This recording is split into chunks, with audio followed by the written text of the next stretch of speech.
them pepper, yeah? You know them, Mac? Soulicious pepper sauce. Too hot for tech. XX Inferno. We have 2 flavor.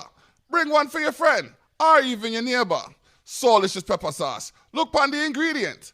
No fat in it. And we have spices, yes. Soulicious pepper sauce. We have the niceness.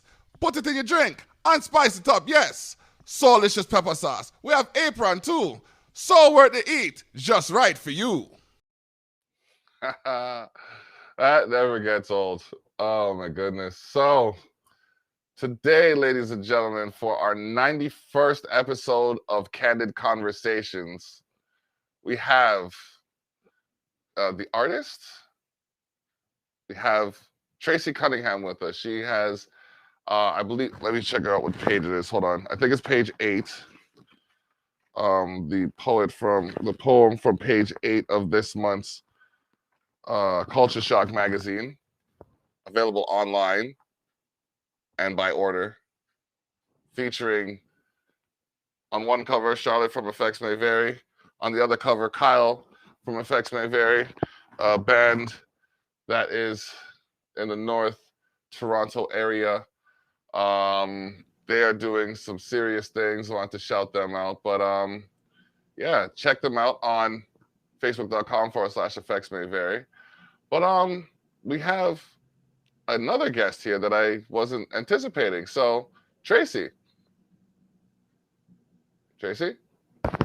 Hello? Oh, the sound's gone. My sound is gone. Huh. I'm going to have to reload this. Yeah. There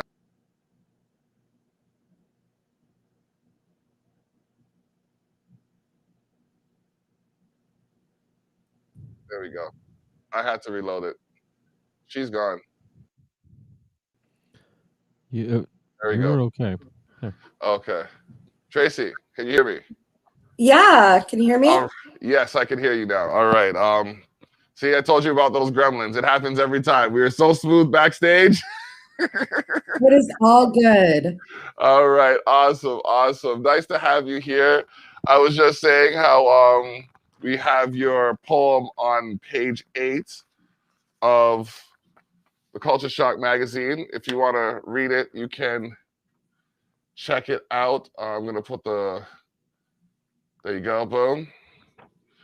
Culture Shock issue 8 is available online and in print. I got to move this microphone down from my beard. There we go. Excellent. That's even better. Yeah. The road to success is always under construction. That's something that Lily Tomlin, you know what I mean, kind of engraved in my head. I love her. Oh my God. Search for Signs of Intelligent Life just changed my life. Okay. Yes. Very motivational woman. Inspirational too. Like that must have been something that I came up with like through my parents or my grandparents or something, because it was just that's one of those things, like it's one of those sayings that whenever I hit a bump in the road, it's like the road to success is always under construction, and then you just keep moving forward, because it especially in times like these, it's so easy to get sideswiped by life. Absolutely. All right. So, who is your guest now? Let's get to know the other. This one? Yes, this one right here. All right. So this is Fancy Hopper Rose. Okay. She is 6 months old, and I share her with my partner. And my partner is not here right now, and she is a total like guard dog and baby. And if I leave her down, she'll bark her head off. So. Oh my gosh, she looks like she has so much personality.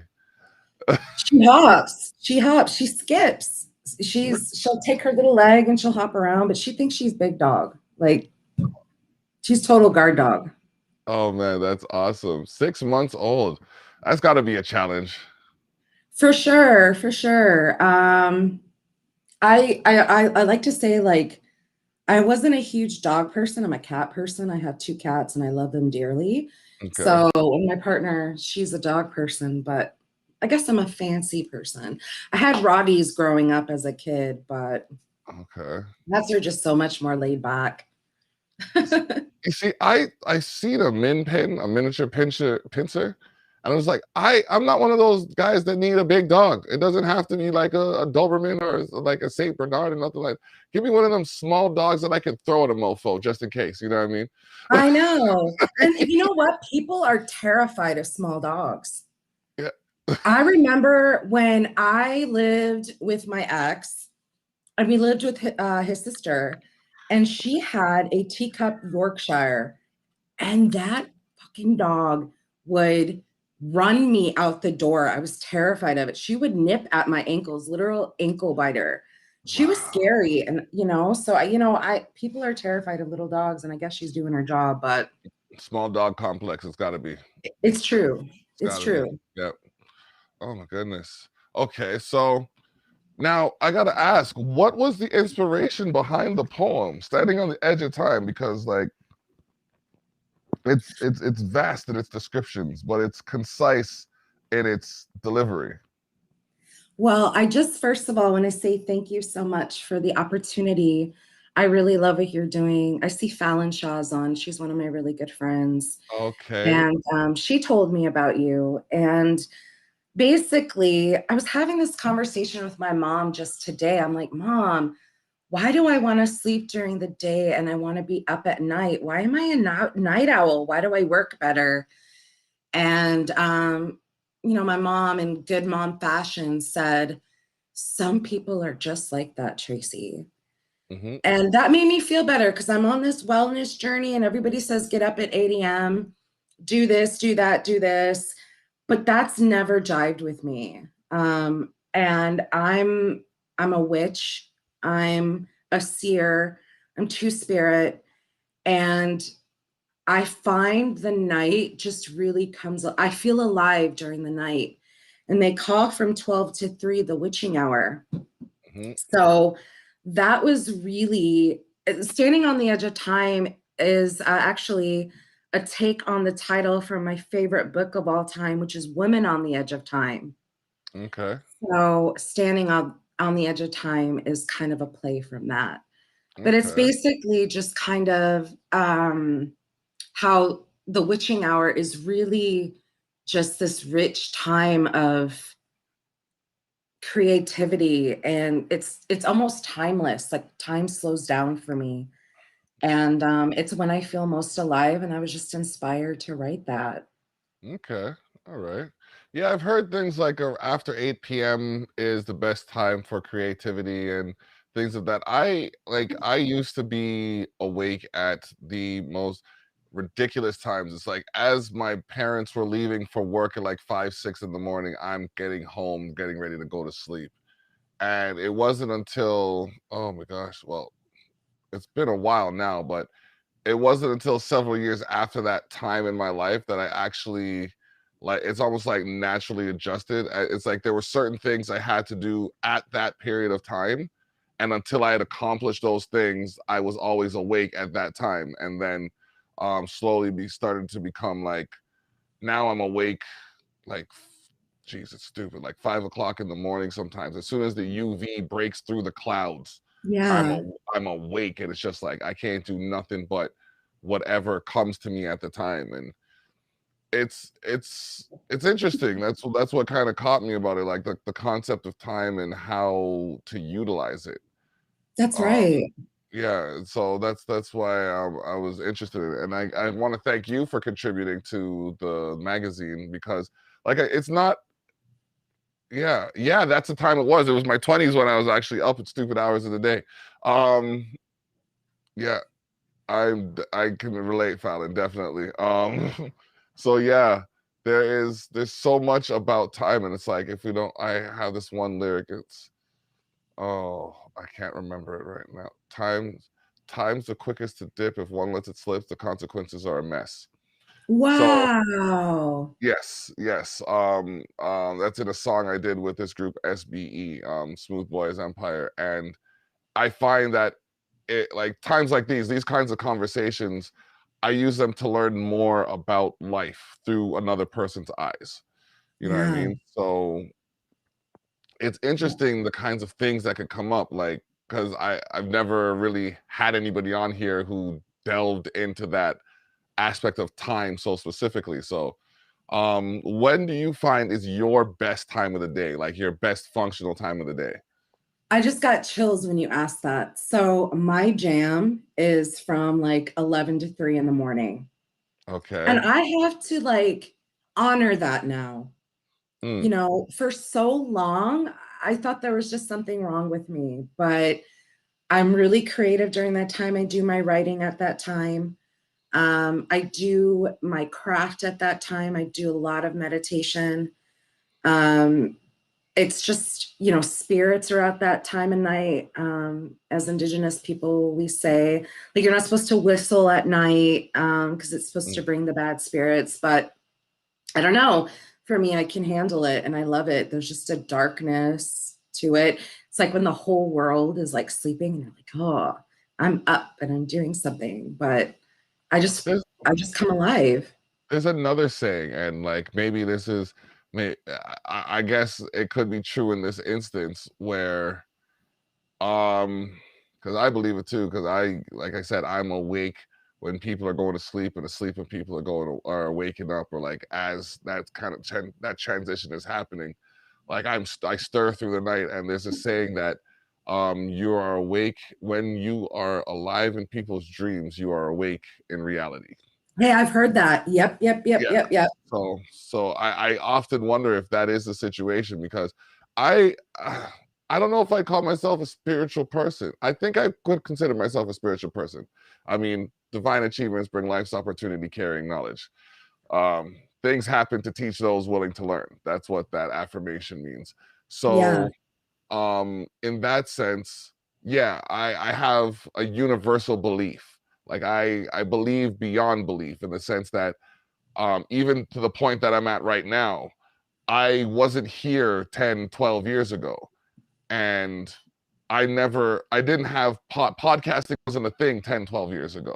Right. So I couldn't have seen myself in this position. But knowing that I saw myself in a forward position, like somewhere better than where I was, this opportunity became present, and I utilized it to further provide opportunities for others where possible. And like it's not the biggest outlet, but like, you know what I mean? It's an outlet. And that's sometimes all people need is have one person hear what they're saying, and that'll change the way things are going for more than one person. Like Absolutely. I know when I see someone smiling, it makes me smile. In turn, I smile at somebody else. Usually I'm the first person smiling. I got a big smile. It's crazy. It's like my cheeks almost disappear under my eyes. There it is. You see what I mean? Like, it's crazy. So like, and you know, I like to share that with people, because I used to walk around, and when I saw someone grumpy, I'd tell them to smile. But I read something that taught me better than that. So I just smile at people. Right. So like, what's your, I don't want to say party trick, but how do you bring people out of their mind now? Oh, well, usually I can sense what somebody's thinking or feeling. And it's easy for me to kind of pull out what somebody's thinking or feeling. I can pick up on vibes right away. I'm a reader and a seer, so I see and I hear and I pick up on that stuff. So for me, it really is about just picking up what people are going through. And people say I'm a great listener, and I'm great at talking and being there for people. I'm working towards my master's in counseling psychology. So I think that's how I bring it to the table. I always say I'm not a funny person. I will, but when I am funny, it catches me by surprise, because I love laughter and I love when people are funny. But that's not my gift. My gift is helping people come to terms with what they're feeling, what they're thinking, and how to process that. Okay. All right. So, well, on top of that, and being a reader and a seer, that's who I am. So how would you now, Okay, now these are troubling times with the pandemic and everybody being inside, and you know what I mean, the limitations, the restrictions, and all of that. How do you suggest, or what do you suggest as a coping mechanism for these kinds of, I want to call them, I don't want to call them dire straits, but we're on the third wave over here. We are. You know what I mean? So, You know like, what I like? Yeah, what I like to say is, you know what, you could be atheist. You can be whatever you want. My walk in life is going to be different than your walk in life, but I tell my son this. He's 10, and so that's the age of awareness, this preteen age where he's becoming aware. And he asked me, like, Mommy, what's the meaning of life? And it just hit me. The meaning of life is to find meaning in life. So, you know, to get through these times, you have to hold on to something that means something to you. How do you make sense of this? What do you think? How do you find meaning in this pandemic? Where do you sit? Like, let's say you're out of a job right now. Where do you sit with that? What can you do to make little steps to make yourself feel better? So coping mechanisms for me, I mean, I teach everybody, if you could just close your eyes and put your right hand on your heart and focus on your breathing. And people always say breathe, but it's true. You just put your hand on your chest and you breathe in through your nose and out your mouth, and it centers you. Some people don't like the concept of spirituality, and especially in these times, because it's like, how can God or somebody make shit like this happen? You know, but the reality is you got to find meaning in it. If we're gonna get spiritual for a minute, I don't know why. Like, it's like my child blaming me for everything that I did wrong, but not accepting or appreciating anything I did right. Like, don't blame me for the bad if you can't blame me for the good, kind of thing. But like, you're right. Not everybody takes to spirituality. Some people like the scientific approach, but even then, like, you can't see a Wi-Fi signal, but you believe it's there. So, That's right. you know, Yeah, I don't like to push it, but you know, I don't like to push it because, you know, I'm friends with a lot of people that are like, Tracy, I love you. You're into a lot of woo, but I just don't believe it. And that's okay. But, you know, then you got to do what's going to make sense to you, and you got to try to figure out, you don't want to get to a point where you're like, life is pointless and life is meaningless. You know, that gets, you know, that can take you down some really harsh emotions of like depression and anxiety. And so if I can just say one thing, is you be out in nature then, and, you know, center yourself, because, you know, I definitely understand that people don't get it and don't want to get it. And that's, I totally, because I do believe in nothingness. There's two polarities. There's everything and nothingness. And, you know, in my profession, what I'm going through is very scientifically based. Yeah, I wanted to touch base on that. You're pursuing your master's in counseling psychology. That has got to be like one of the pinnacles of caring. Like, that, you know what I mean? That's basically, from my understanding, trying to get a better understanding of individual situations and circumstances and providing a resolution with the coping mechanisms to avoid them presenting themselves again in the future. That's right. That is stellar, because not everybody takes the time, you know, or has the time to do that. And your master's, that's what, 8, 9, 10 years in now? I'm doing it in 5. You're doing it in 5. Oh, okay. Yeah, so I'm doing it in 5. It's incredibly challenging, but my end goal is to do something, like, I hope that I can become a charitable organization, or do things, do it in a way where it's accessible to people. Because I find, you know, I see a therapist. I think everybody should have a therapist, even when your life is good. But I think that it needs to be more accessible, and it needs to be, I've had horror stories from therapists, and I think it needs to be accessible, and it also needs to be tailored to an individual, because we are all so different, and I honor every single walk of life, even little, that's a big subject, Yeah, it really is. So when it comes to the psychology and the different creeds, cultures, I mean, like, you have some cultures where they're loud and boisterous, and you have other cultures where they're quiet and reserved, and then That's you right. have situations where you take a loud and boisterous culture and you put them around a quiet, reserved culture, and instead of trying to understand, hey, that's how the person is because of where they came from, there's an effort to try and change that psychology and natural, and correct me where I'm wrong, the psychology that is natural to one's behavior is harder to change than the ones they're learning.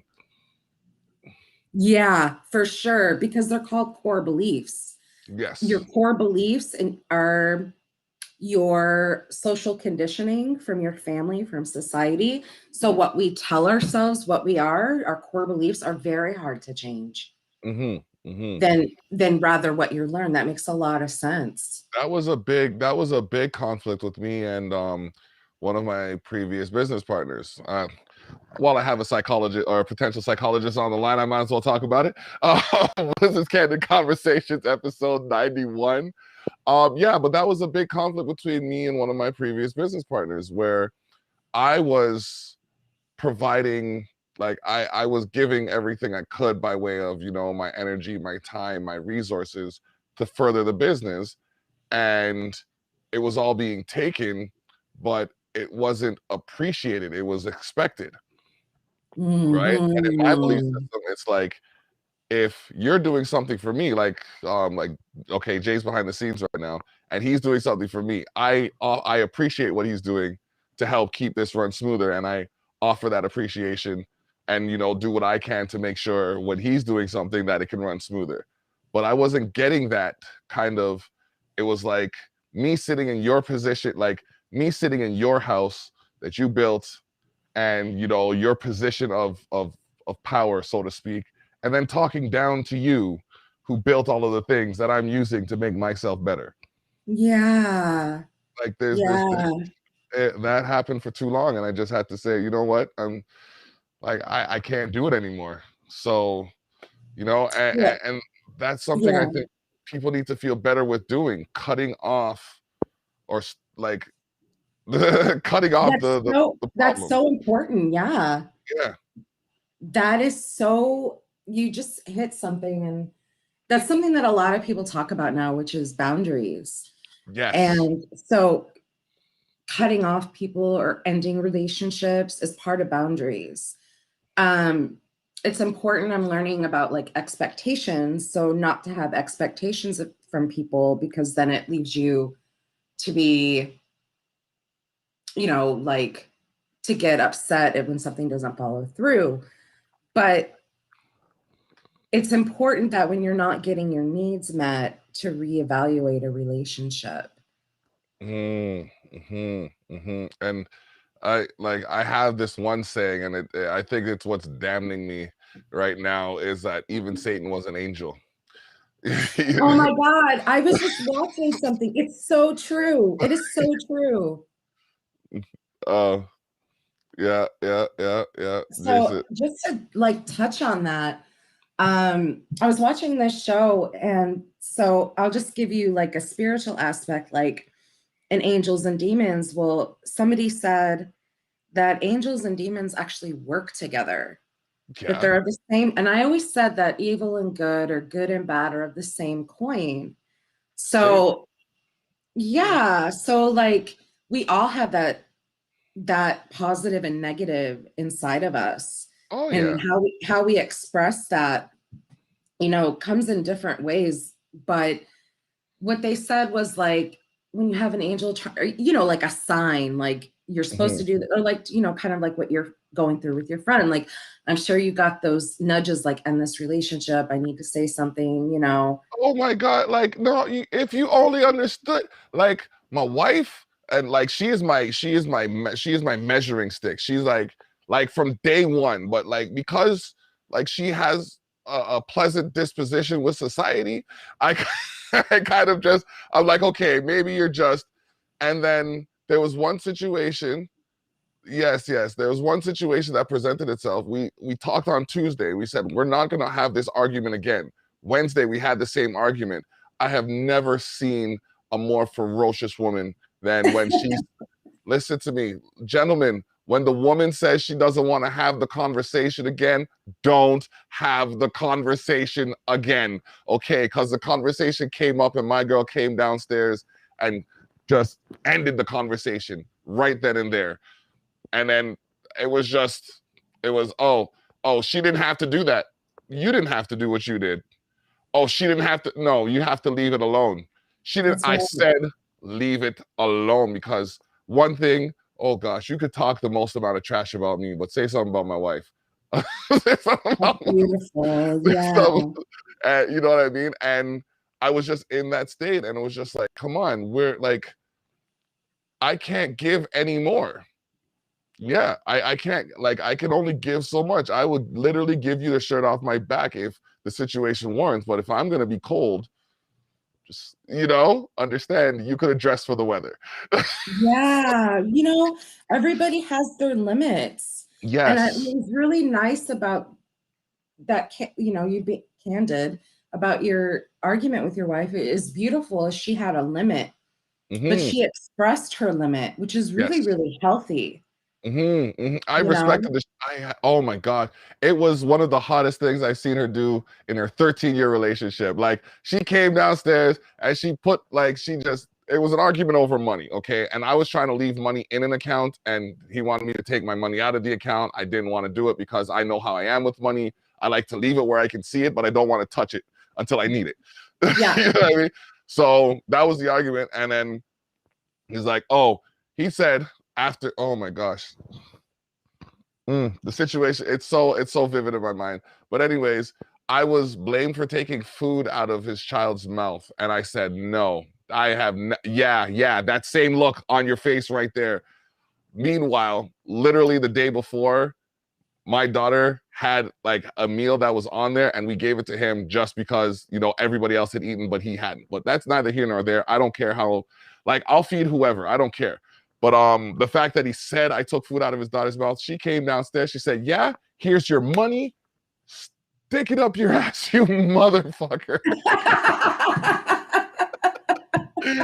And he was like, he got so crotchety, and I was just like, no, you can't come into my house, sit in my chair at my computer, talk down to me, and then blame me for doing something that you literally just did without no recourse. Like, no, that's not. Yeah. And then sorry, I just had to get that off of my chest, because a lot of people think they can go around and bring me up and me not discuss them. That's not how it works. This is candid conversations. We talk about whatever comes to mind. That's right. So I love it. Thank you for helping me like deal with that situation right there. Okay, Jay's in the building. You know something's up. Wow. No, my problem is when people say that they talk the most talk and then run and cry when you question what they say. So it's the confrontation. Yeah, when they're in the wrong and you try to resolve the issue, then they turn around and start screaming that you're picking on them. That is total ego story. That is total, like, cynical. Yeah, when we cry and it's that child inside of us that we try to cover up and make that child within, like, safe when we lash out, and a lot of people don't like confrontation, you know, but there's this whole lot of deflecting. Oh God, yeah. And it was a valid So, question, and then all of a sudden it was yelling, screaming, crying that everyone's picking on them. It's great. well, a lot of that is being caught, and a lot of that is you recognizing a pattern of behavior in somebody, and they don't like that you saw that. I want you to be my Dr. Phil. I want you to come on like I Oh want my you to God, I come. would love it. Come on, We could have like fill up a whole month and a half just on the last month. oh my gosh. Oh, Some of the like stuff those, we've been through, it's insane. If you look at people that are really just wounded children that are expressing themselves and reacting to the world through their ego, yep. you see people so differently and you have compassion for them. And Because that's, yeah. yeah, and that's where it was. I felt bad because it's just like, how can you be in such a state of like how can you be on a pedestal but still have such a fragile psychology? Yeah. See, Yeah. I have a saying that I follow, and I learned it the hard way because I got sick about 13 years ago. And the side effect of me getting sick is I had to deal with a chemical depression. And it took me about 3 years to come to the realization that the best solution was not to lie to myself, because if I can lie to myself, I can lie to anybody else around me. That's Mhm. good. That's And really good self-awareness. That's amazing. as soon as I stopped lying to myself about my mental illness, things were getting better. You know, this is Candid Conversations. I have a mental illness too. Mm. My colonial diagnosis is schizoaffective disorder. Okay. You know, I'm passionate about psychology. I'm passionate about mental health. I think there's a lot about mental health that we don't understand.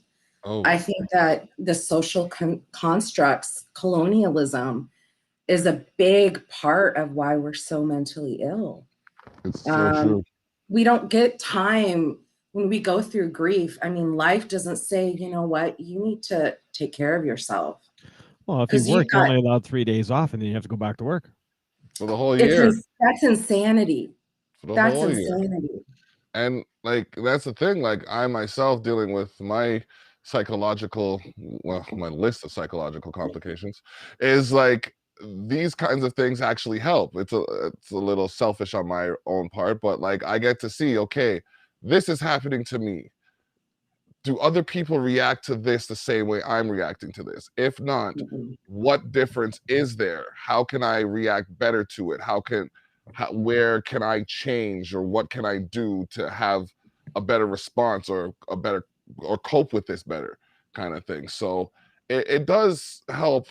And I find a lot, as long as the conversation is open without judgment, there's a lot of help that can come from just simply listening. Oh yeah. A lot of like when we're having like feelings inside, like, I mean, just to be like quite honest, like I was feeling like down all of a sudden today. And what you do is you do like a body scan. Where am I feeling that sadness? Where am I feeling that grief? It's right here. Well, where is that coming from? Well, I'm going to be menstruating in a couple of days. So you could put like a name to it. Okay, you know, I'm feeling that. But also my partner and I are fighting. So putting names, actually being like consciously aware of where your feelings are coming from so that your feelings don't take over. So yeah, me and my partner are doing really bad right now. But naming where that emotion is coming from actually made me feel better. Like, okay, this is why I'm sad. This is a literal biochemical reaction to what's going on in my life. This is all just chemicals. This is just bodily. This doesn't mean that this is my life. This doesn't mean that my life is shitty. This is just what's going on in my life. Okay. Yeah, so identifying the psychology that is affecting the emotion. Yeah. Okay. Yeah. All right. So yeah, exactly. It's literally when you're in the thick of things, like especially when you start to feel anger, like, oh God, I can feel it in my chest, I can feel it in my face, I can feel myself. Yeah. Anger is not an emotion. It's something that when you can't deal with the emotion that you're dealing with, that's what you resort to. Yeah. It's also a survival mechanism. Because usually anger is frustration. Oh, absolutely. Absolutely. In my opinion. Like from what I've gone through and dealt with, it's like, am I really mad or am I just frustrated because somebody's doesn't want to listen to what I'm trying to say? Well, and that's the thing, is a lot of anger comes from not being seen or heard, you know. That's where a lot of anger comes from, is not feeling seen or heard. Yep. It's like I have to say, like, there's a lot of people who went down a dark road, and what would they have done if someone had shined a light in their direction? Yeah. You know, so, like, And what also helps is kind of like, we're all in the same boat here. Like, we're all really not that separate from one another. I understand that there are groups that are oppressed. Women are oppressed, Black people are oppressed, Indigenous people are oppressed, gay people are oppressed. So there is a systematic we cover problem. we cover all those bases in this one conversation. Yeah. It's you know, I can't imagine, you know, what that feels like. And that is separate from a whole other feeling angry, like a systematic oppression. That is a whole, that is cultural. So what I'm really interested is cultural psychology, because that's a dangerous one. it is. It really is, that because triggers everything. It does, and it's separate from individual, because when you're oppressed culturally, you have an added layer of how to go on with your life. Well, here's the funny thing I find is that pretty much everybody in the world is oppressed in one way or another. Let it be by your religion, your the race you are, the way you're brought up, the money you but make. the way it's portrayed in the media and actually acted out in society varies greatly based on certain mental illness is one of the biggest oppressed things around. Even though everyone talks about it, there's still it's just stigmatized. just breathe and get over it. Just keep on going. You'll be fine. Well, sometimes you're not okay. Sometimes you're not able to. And some days you do just need to sit there and just not deal with anybody. Like, but well, the if that's your stigma way is, of dealing, if that's your way of dealing with it, everybody has different ways of dealing with it. Some people like to be around people when they're not feeling but the the greatest. stigma with it is just get up and get going. Ignore it, push it down, keep going. That's terrible. That's what the normal has been until recent conversations, I'd say in the last 5 years even. We need a cultural reset. We need a cultural reset. I mean, the way society is built is not conducive to people of color, to people with mental health issues, to people that are LGBTQ2SIA+. It doesn't work for these type of people. It doesn't work anymore. I'm like on this, like to wake people up, like a complete, like, maybe COVID is the dismantling of society or what it is. I don't know. Probably not. I'm kind of with you, because history repeats itself, you know, like it repeats itself. It just shows that it's the generation of me. That's what I like to call this generation right now. What's going on right now is the generation of me. It's me first. Yeah. The way they drive, the way they talk, the way they act, the like way the newest catchphrase that I hear now is, I'll take care of my health. Okay, then please resign your global health care that you have in Canada. If you're going to take care of your health, then why are you still latched onto a system that is based on the whole population contributing? Yeah. You get sick, I have to help take care of you. There's a lot of selfish people in the world, and they don't realize that their selfish nature is creating some of the complications. Like, I mean, realistically speaking, if it wasn't for the pursuit of money and they had shut down the country the way they should have, we would not be on our third wave of something that is just mutating and just enveloping society. Well, and our If- small businesses are dying. Like this Yeah. isn't working. This isn't No. working. Nope. Nope. Look My at the God. mental health crises that are arising. You know, like there needs to be a complete like overhaul of everything, and we need to start over. We need Black people in power. We need Indigenous people in power. We need, because we are really all systematic oppression and systematic stigmatization. Being stigmatized makes you feel like it's us versus them, or we're all different, but And that's what really, everybody's Yeah. pushing right now. The me. but we're I'm not. different than you. We are and- not that We're all the different. same. And actually, a lot of people have a lot of the same thoughts, the same mental disabilities, the same problems. They Same just problems. They just don't know how to say it. they've just been taught to look at it differently. Yeah. Ah. I don't think we're ever going to see it. I kind of think that we're not going to learn anything from this. I think it'll be on an individualized case that we make some changes in our life. But unfortunately, you know, it was kind of like with 9/11, where everybody came together and there was just like this hushness across nations where They everybody had was one like, villain to go after. yeah. That's what And happened. we all, yeah. Then it was just like business as usual after a while. And I feel like that's what is going on with COVID, where we have this opportunity to say, hey, look, we really can work from home. We really can have, we don't have to work as many hours. We work better when we're in our own environments. Most people I know love this working at home and being able to have their own schedule. There's some people that don't, which I can honor and understand. I gotta answer this right quick. So Yeah. y'all continue talking. I'm just No gonna back worries. up. Well, we can have a conversation.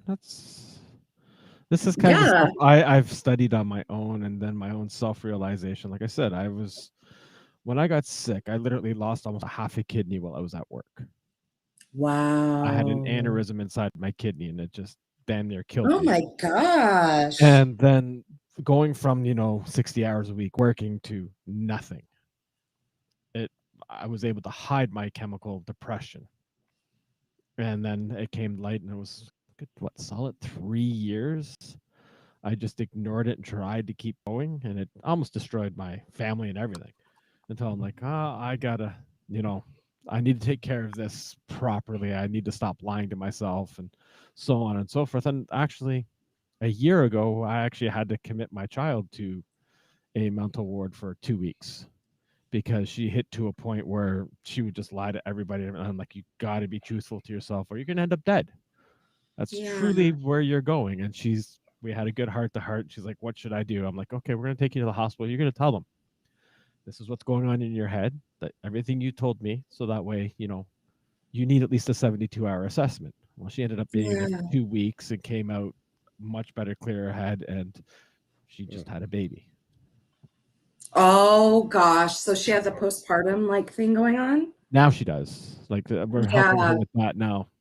Well, I can really relate to that. First of all, I want to say thank you for sharing. Like, that's huge. I had postpartum psychosis actually, and I got put in the hospital. My wife went through it 4 times. Postpartum. Yeah. So what did you do, Tracy? Yeah, it's a huge thing. Unfortunately, there's no space. Like, if you go in like a tribal culture, when a woman has a baby, you have the whole village coming to take care of her, the baby, and the husband. But when we are inundated with having to keep on going, kind of like what you said, that you were working 60 hours a week and you had that kidney aneurysm, and all of a sudden you're just like nothing. I'm still here. Society doesn't give us the space to be able to heal. See, and that's where my family, when it comes to that, like, we have a big family and we all believe that it takes a village. Good. So when my oldest had her child, my wife went there for like 2 weeks and just lived there and helped with whatever was needed. Anytime I talk to my daughters after the baby's born, I'm always asking about how she's doing, because I can see I can hear the child screaming, so I know the child's good, child's laughing, I see pictures, healthy. I know the child's being taken care of. How's the mother doing? As soon as she called Mhm. me after birth, I'm like, how are you? Well, don't you want to hear about? No, I want to hear about you. I know the baby's fine, or you wouldn't be calling me. So how are you doing? Yeah, How are you feeling? How, yeah, the mother's just as absolutely. important as the child is. Well, I've always it's been said the mother has done it without the child. The child never does it without the parents. So yeah, it's very true. The relationship between the like parents, not just the mother, but definitely the Well, mother that's where and the the child sadness is kicks in for important. the mothers. Everyone's going, oh, the child, the child, the child, the child. Meanwhile, the mother just went through this massive traumatic stress. Yeah, that's why that's you're talking to the guy who goes around and congratulates the parents on the kid's birthday. Yep. So Yeah, yeah, yeah, yeah, yeah. you know what I mean? Like I see parents all the time out in public, and then they have their little balloons and stuff with their kids and everything, and I'm just like, oh, is it their birthday? They're like, yeah. I said, congratulations for getting them to what, 11, 12? Oh, that's awesome. You know what I mean? Because I just different. Like everybody deserves some praise for something. Like if you wake up, congratulations. You know what I mean? You have another day. What's that? You're making breakfast? Good on you, mofo. That is excellent. That's the most important meal of the day. Exactly. Like, Yes, like if you cook a meal one time in a day, to me, that is success. Because let me tell you something. I hate cooking. I'm really good at it, but it takes time. It's a yeah, 2-minute And, phone call to have you something know, delivered. exactly. I know. But, if Speaking, you just if you wake up, you are doing The day's already started in a positive. yep. exactly, exactly. And Okay. I'm really thankful that you shared your kind of like your plight, like being sick like that, and what happened with your Um, daughter. Like it's well, my amazing. oldest, and she still talks about it now. She's had now 3 miscarriages, and that's what got her into being a counselor. Her last miscarriage that I was with her with, we were actually at Canada's Wonderland, Mm. and I was there with my wife, my daughter, my grandson, and a friend of ours' daughter, and they were all on a little kiddie ride together, and that's when the miscarriage happened. So Wow. for the next 3 hours, I sat with her in a food court in the middle of the kids section of Canada's Wonderland with my daughter to try and help her get through that, which kick-started her to become a counselor. First, she was going to do it for women with miscarriages, and she really kind of got bullied out of it in a sense because there's really nothing there for women when it comes to miscarriaging and dealing with the mental after effects. Mm. So it was kind of like, it's great you're doing it, but there's no job for you. So she kind of shifted a little bit, and now she's working with, because we're Indigenous, she's working with a at-risk youth Indigenous counselor. She's going for her master's in it currently. She already has her bachelor's, so now she's going for her That's master's, awesome. and she's already planning on thinking of going into a doctorate for it. That's Wow. awesome. That's so So great. That's Triumph what out of I'm hoping to do. That's what I'm hoping to do to get my doctorate. That's great. it's a But long process, but she's learning more and more, and it just seems to be bothering her even more because there's two sides to every coin, and she's learning things that have been hidden that she didn't know about, that was actually on the positive side that nobody talks about, that has been done. It's been kind of buried where only the negatives coming up, but then there's the negative side that gets buried that never comes up, and everything else it's I applaud her because it is such a mental stress trying Mhm. to deal with what she is. It's insane. Anyway, Yeah.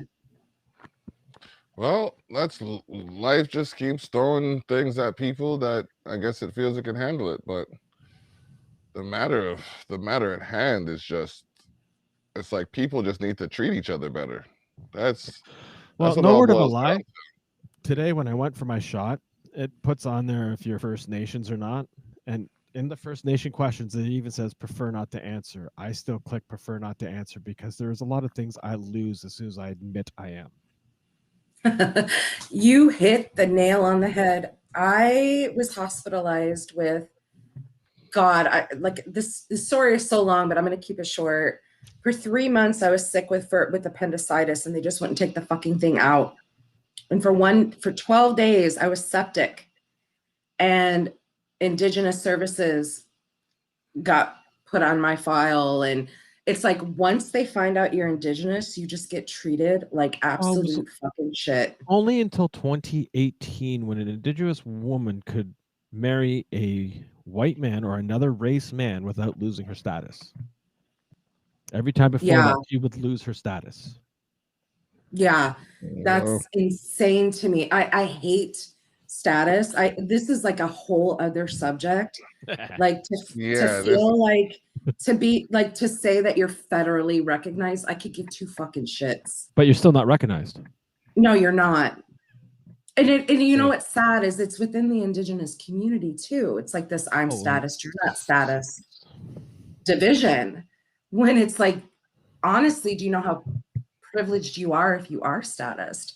Because what about, assimilation and has created this separateness. Like what happened to my family was my great-grandmother is Cherokee, full blood. And I'm not one of those people that are like, oh, I think I'm Cherokee. No, I really am. I'm from the States. I'm Cherokee and Cree. Oh my God, that's amazing. I am Cherokee from Cherokee Eastern Band, Georgia. And it was my grandfather that was statist. But because my grandmother kidnapped my mom and took her to Chicago, she lost all contact with that family. My mom still to this day, like she doesn't talk to her mom, and he since has died. But because she didn't get status, her mom didn't care. Like my grandmother, she's Irish. She's, she didn't think like, oh, I should get status for my daughter. So now, yes, I have the information to get status, but then my mom has to get status first. And then it's a lot of red tape just to prove who the fuck you are. Yep. That's crazy. I refused to get mine way back when, and my daughter yells and screams at me because I have not done it. But also in Canada, when I could have got my status, the residential schools were still going full bore. And that scared the crap out of me. And at that point, I wouldn't have been able to vote or nothing. I'm really glad we're talking because I feel that so strongly in my bones that I don't want to get status. I think it's not important to me too. I don't want to feel like I have to prove who I am, even though I can, even though I have the documentation and I can do it. Why? I have the documentation, the DNA confirm. I'm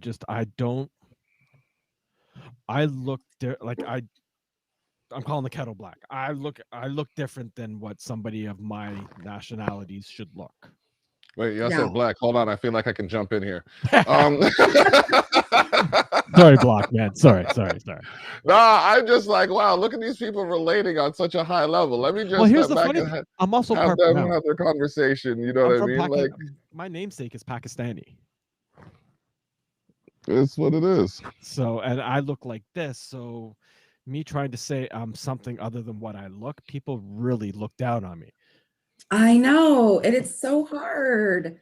I hate that too. And, I think about Michael Jackson, honestly, because if you looked at me when I was a baby up until about 17 years old, I was very dark. And I'm like, why am I turning white? And I'm like, and I'm looking online. It's a thing as you get, I'm 40 now. As you get older, you turn lighter. My wife has that disease, and so does one of my daughters. Yeah. So I'm like, did Michael Jackson really have that disease? And I was like, fucking like denying that the whole time because it really happened to me. My daughter and my wife both have vitiligo. Yeah. My daughter every year makes a post of where she'll draw the vitiligo in, and her arms and that look like maps. Once a year she does it. There you go. Trace it. Yeah. So I am white passing. But I still like, I'm very much into the indigenous community. But yeah, there's that whole, like, I'm white passing, so feeling like you're not indigenous enough, you know, to even And be. that actually, that's a stigma that happens on the reserves. Oh yeah, It's yeah. horrible. Yeah, that is a thing. I know. Yeah, I know. And I know. I know there's also a similarity with the black culture too, with I've been mixed race called people. whitewash all my life just because I speak in an educated manner. It's Well, not ridiculous. just that. There's also mixed race Oh babies yeah, that, there's like, there's the darkness, like the light skin, dark skin dynamic, the mixed kids. Yeah, but I don't know. It's out here. It's a different dynamic because like we're few. We don't look like most of the people out here, so it's just interesting to see how they react. It's like I when I'm walking in the grocery store and kids craning their neck looking backwards like they ain't never seen a brother my size or stature before. It's ridiculous. But I Yeah. laugh. I laugh because, it's not their fault. They don't know any better. So, how can I hold them responsible for their parents' ignorance? It's just it's not mm, bred, it's taught. mm-hmm. It does. We're not born racist or prejudiced. They learn it. Oh, don't play with them, and then you say don't play with them enough times, and the major thing that stands out is whatever the kid Them. sees. So exactly, Them. and then becomes, you know what I mean, more than just that person. And then you start looking with judgment towards everybody you see that looks like them, and it's just like, Smith. Yeah, it's. That's a word I don't like in the English language. Them. Hmm. Because Yeah, Yeah. it could be hurtful. It could be demeaning. yeah. Yeah. And, and in the same token, there's, non-binary people who use the, them to recognize maybe, you know, both masculine and feminine, or just are non-binary. And I can honor and appreciate that pronoun, but I do understand what you're saying, that them is completely like, there's this air of separateness, Yep. you know? Yep. Yeah. It's very It's true. amazing on how much a little word can hurt somebody without meaning it. Yeah. Yeah, like what we. Oh boy, I'm telling you. Me and Block have had quite a few conversations about many things that we've just never bothered to do on air because Yeah. it could cause a lot of problems because, individual thought's something that's lost. Well, I read this paper about the effects of language, and just like how women, and men, and how different, just how we put like a masculine spin on things. Well, look how everything's changed in 60 years. Mm-hmm. Just even look at yourself 20 years ago. How much Yeah. that's Oh changed God, just I in 20 know. years from your mental state from, say, like we've had this discussion many times, from 18 to 28. Look at the differences there. And then you look Yeah. at, then when you hit 38, look at the differences there to the 20 years prior, how much that's changed on your mental state, on how you think and how you communicate and everything else. It's true. Mm-hmm. And that's what I try to do. I try to look back and go, okay, well, how was I 10 years ago? Well, I think I've changed better. Well, this part needs a little more improvement. It's that whole not lying to yourself to me.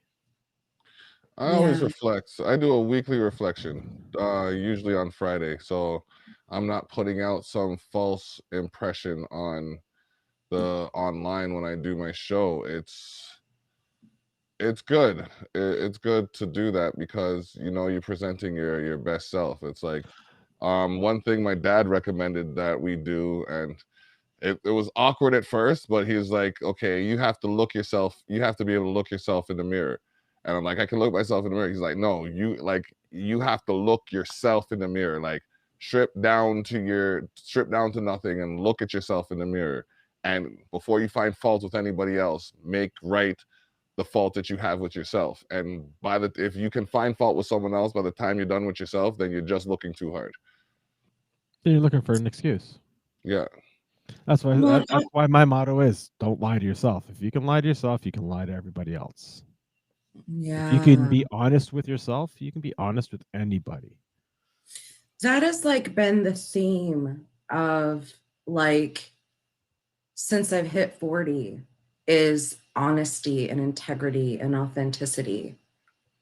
And I think it's really important. Fully. That's what my kids have asked me. What's the best thing you've ever could give someone? Don't lie to yourself. Yeah.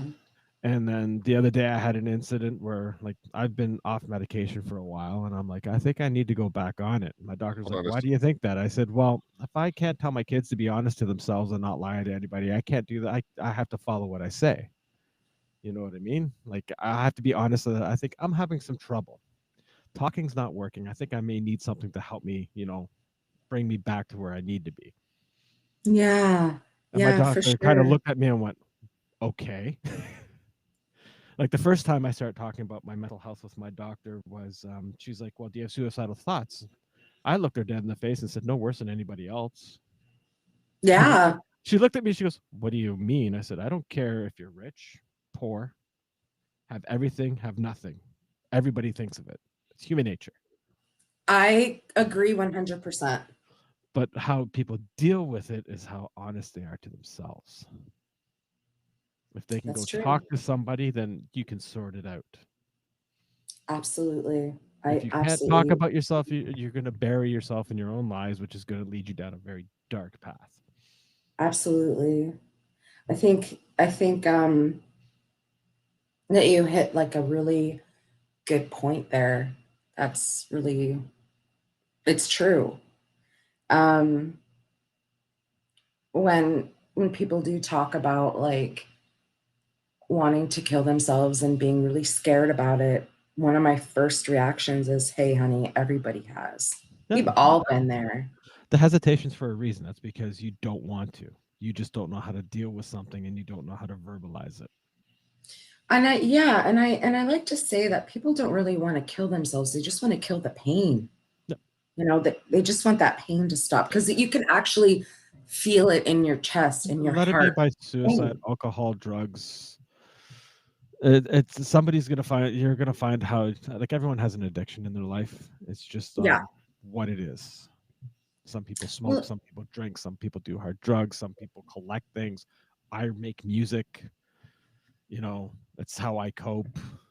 well, You some need to. people are like even addicted to exercise and addicted to, being super healthy, like going overboard Oh with it. yeah, addictions come in so many different forms. And they Man, could it's be not as too bad. mild as drinking, too much water a day to doing Running, heroin. running, Addicted running's a to big love, addiction. addicted to compliments, addicted to, yeah, Likes. Self-loathing.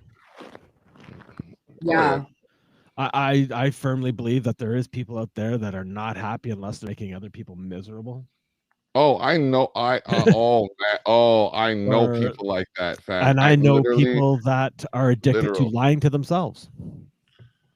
I don't know Yeah. about that. Fake personas. The internet's a wonderful and also a horrible thing all at once.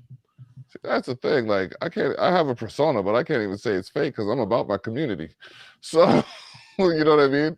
Like, I think there's people who enlarge their ego for a good reason, and there's people who are just egotistical and it's destructive.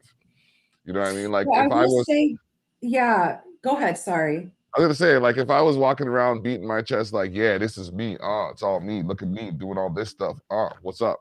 You know, I mean, it'd be one thing, but then, that would take away from what I'm actually trying to do, which is highlight other people. Mhm. We do have another guest here. Love you. Sorry, my wife was just checking on me and making sure I'm okay. You just got wifed. Yes, I did. Well, I just had a needle that, I'm allergic to most vaccines and immunizations. I know. That's what I'm saying. Like, that's what I'm saying. You got If it wasn't for my wife, I'd be dead by now. Guarantee you. Oh my gosh, I don't know where I'd be. I'm not even trying to find out. Are we bringing Okay. Margaret in? Yeah, we're gonna bring in Margaret Konopacki. She is the founder of the Bird Song Foundation. Do we have it in the captions still? No, we don't. It's My not God. there. I'm sorry. I've been so slack. I've been so busy with the birth of my grandchild and this shit. I had the magazine and I had the podcast, so we're gonna bring her in. Hold up. All right. Hello. Hi. One of my favorite I people have to to talk use to. the right hand. It's reversed, right? It's like a mirror. Oh yeah, yeah, it is. It's kind of trippy. Like, wait, Hi, hold my on. friends. I'm Maggie. My friends call me Maggie. They started calling me that in the United States. I think it was the influence of the Rod Stewart song. Okay, Yeah, Maggie. in Canada, it was a lot more corporate. I was Margaret. Uh, Anyways, hi. Thanks for inviting me to join your podcast. I feel very honored, and I'll let you ask the questions. And I feel blessed that you give a shit. Am I allowed to oh, swear?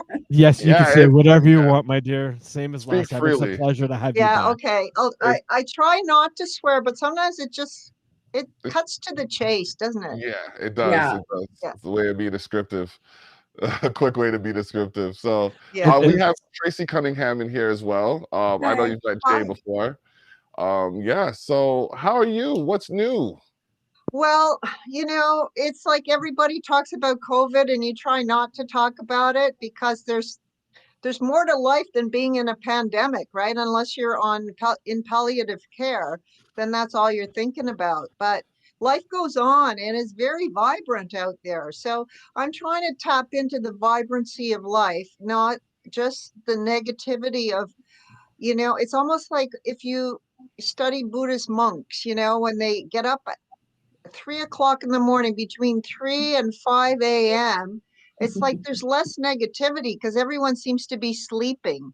And Well, so you don't feel quite as much of this kind of buzz of negativity. And a lot of it has to be there, like, I don't need to preach to the choir to this group of people that, we have a very messed up world in so many ways. And in other ways, Mother Nature just shrugs herself off and she's fine, or he's fine. yeah, Or, yeah, the world will survive us. So how am I doing?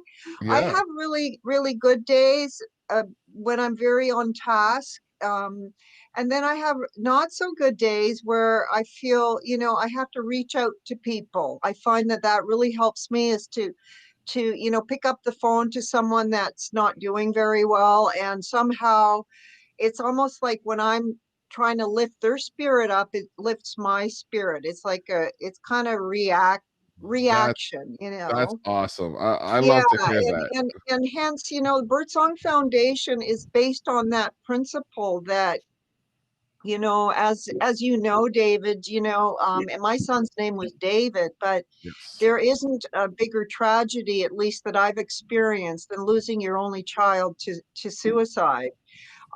Especially when, he had so much to offer, and a lot of it based on stigma, stigma in the world. And instead of the blame game, the exercise of birdsong is to create something really, really powerful and really memorable, and something that has staying power. It has shelf life, right? Beyond Mhm. my life, beyond the next generation, where music ends up being this elixir for people that are really downtrodden. And Yes. it's a reminder to me sometimes, if I am feeling that kind of devastation, and we have all different, we all suffer from, depression, anxiety, bipolar, this and that, or you're just a normie, but, you're kind of being forced, you're being bullied, right, by the Yep. pandemic in some way, Yes. so for me, music is this incredible place to go, kind of like it's almost like entering in your home a new room you've never seen before, where you're Wow. leaving the house and you're walking into this room, and you're just feeling like a different energy field, right? Like you just Yes. and it can, and you always find music that will complement either your sadness or your hopefulness or your joy or your dance attitude. It's And kind of it's kind that's of a funny long that answer. yeah, it's kind of funny that you say all of that though, because that kind of sums up the conversation we were having before you got Oh, here. is that right? I had It no really idea. does. It yes. really does. Well, it's a universal language, eh? It connects people.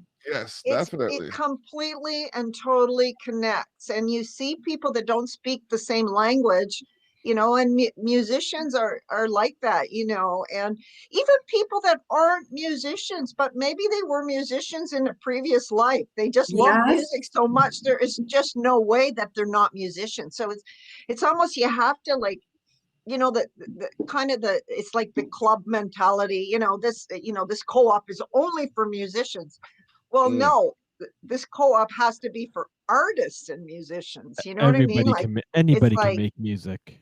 yeah, I yeah, know people that don't play a musical instrument, but they're more musical than anybody I know, right? And yeah. they're more in that industry and more kind of you know, they're so it's so helpful to mental health, and people really, we forget how much people struggle, because it's hard to walk in somebody else's moccasins, right? Yeah, We only have our own shoes to walk in. We don't know what it's like. I don't know what it's like to be you guys, right?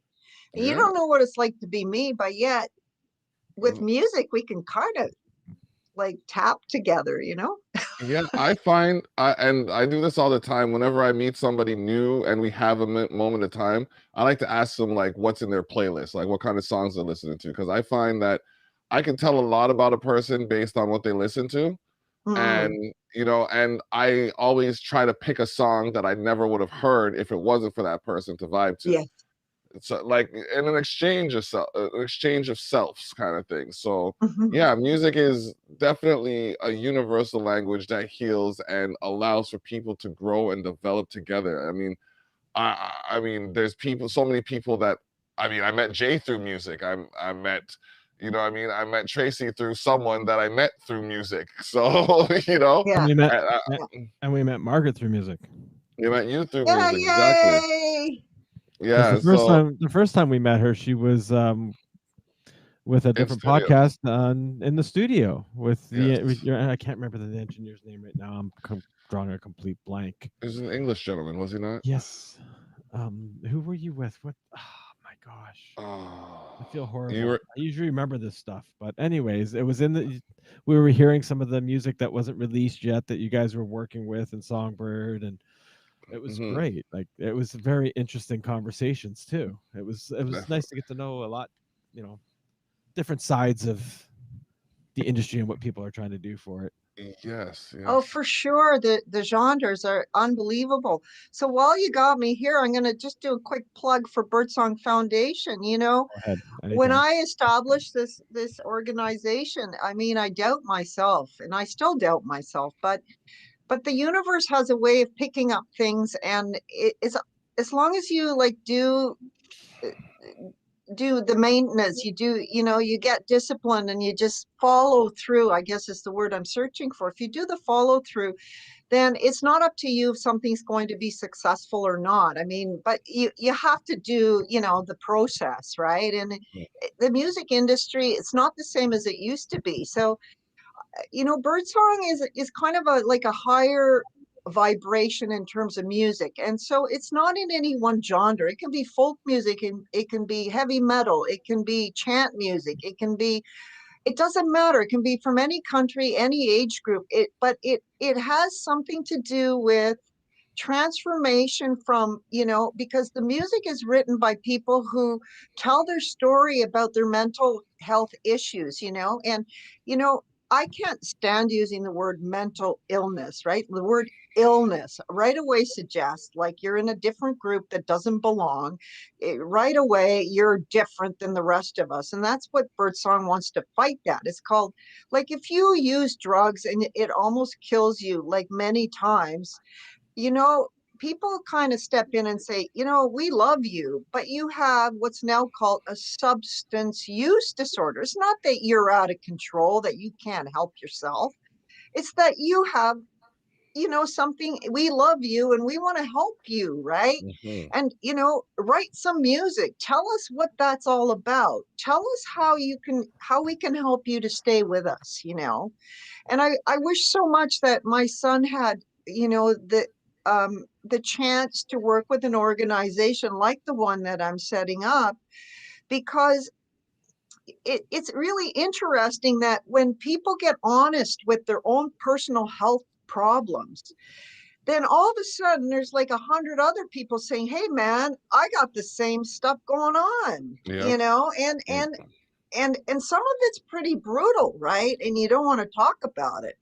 But with birdsong, because it's music and because it's lyrics and because it's beautiful, there's something going on. And our first album, I wanted to release it a long time ago, but because of the pandemic, I'm going to wait till November. So just before the end of the year, we have 10 performers, all of them, no management. They've never, ever had a chance at music. They've tried and they have not succeeded often because of their mental health issues.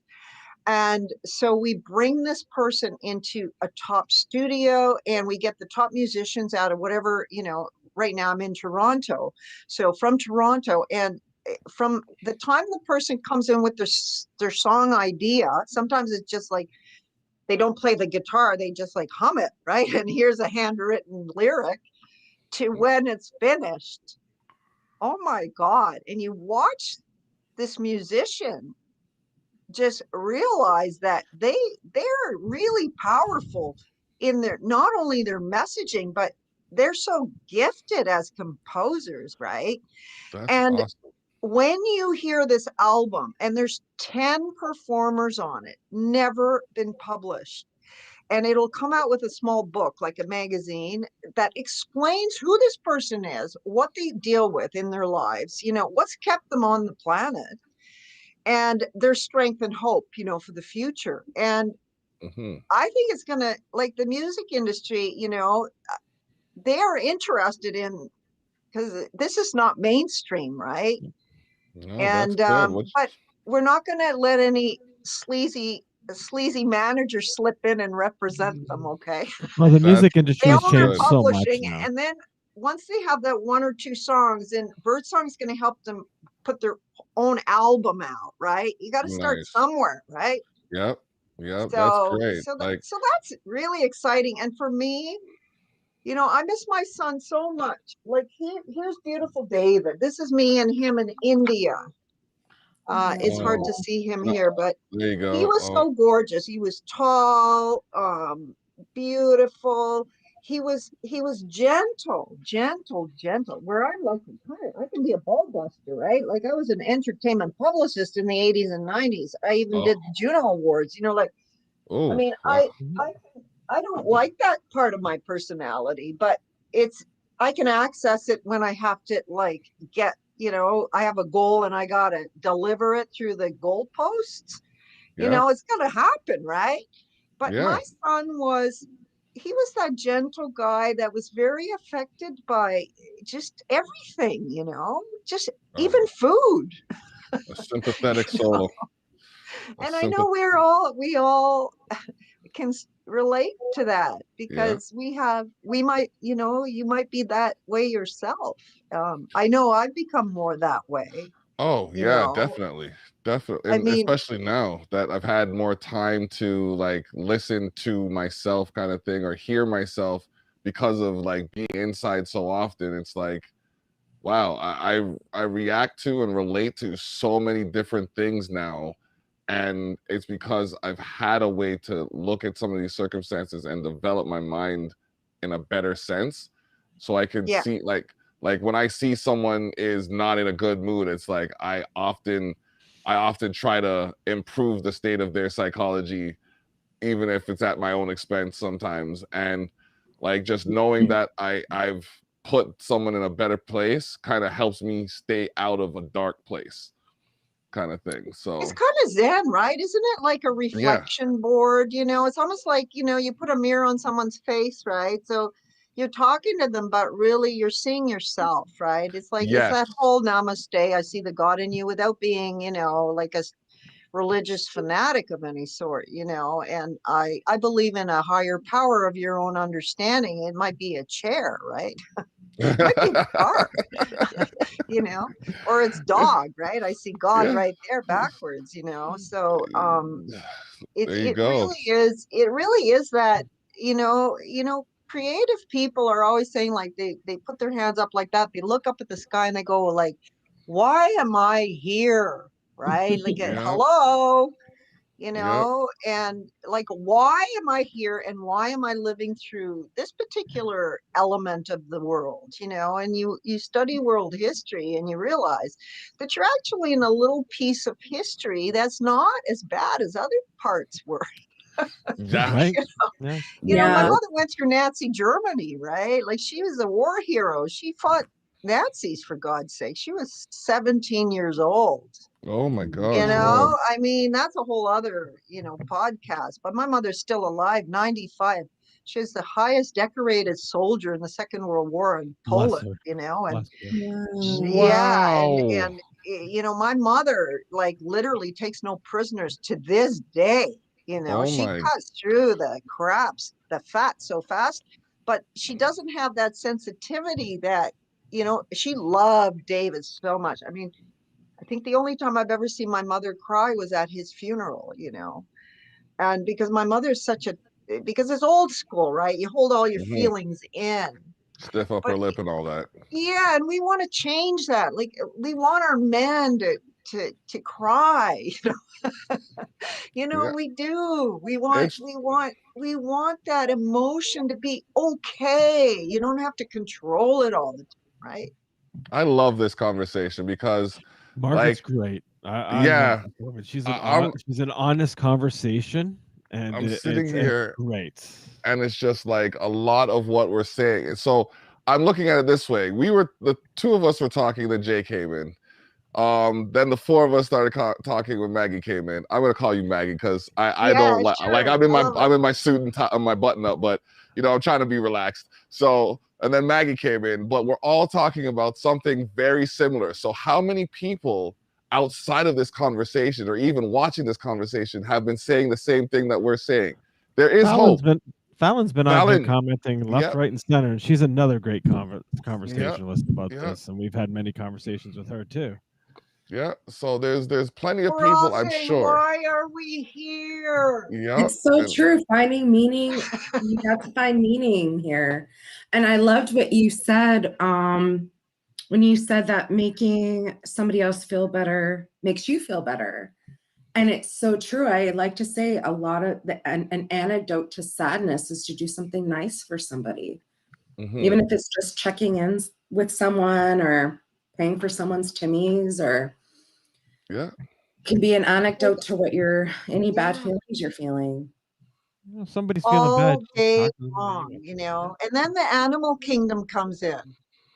And, imagine a world where we even thought that fish had feelings, I mean, really, it sounds corny, but, wow, as you develop, I was lucky enough with my son when the Chinese opened the borders to Tibet, because I had at that point changed my career from entertainment television and documentary filmmaking into yoga studio ownership. And I was teaching. Anyways, long story short, any chance I got, my son was homeschooled because he couldn't do school, but he was Mensa smart. So I travel with him and I would, come up with an idea, and I'm an ideas type of person.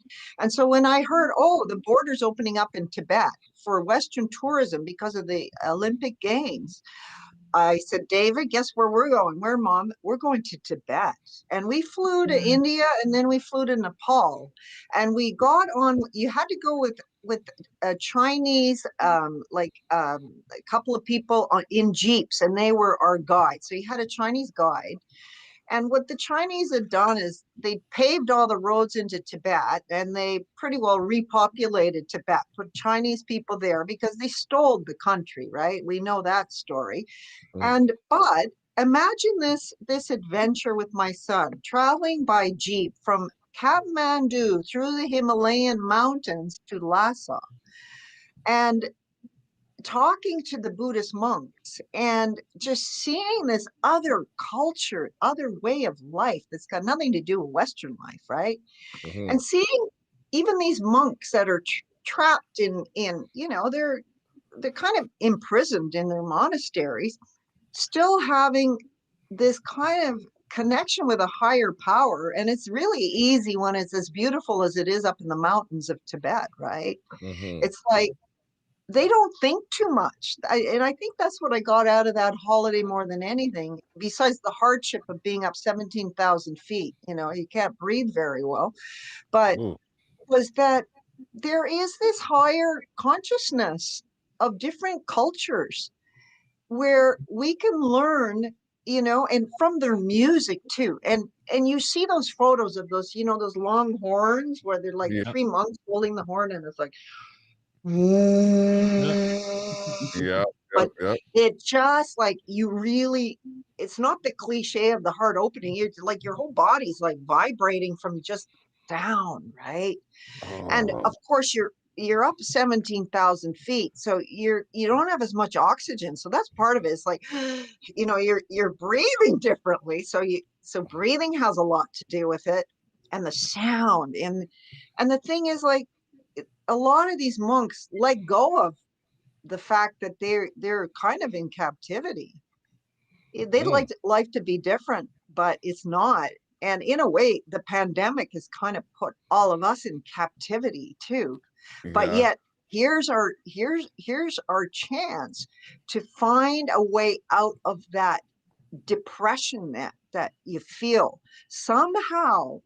And there's a toolbox of different things and methods, right? And for me, absolutely, is music, meditation, when I have the discipline. And I don't always have the discipline, right?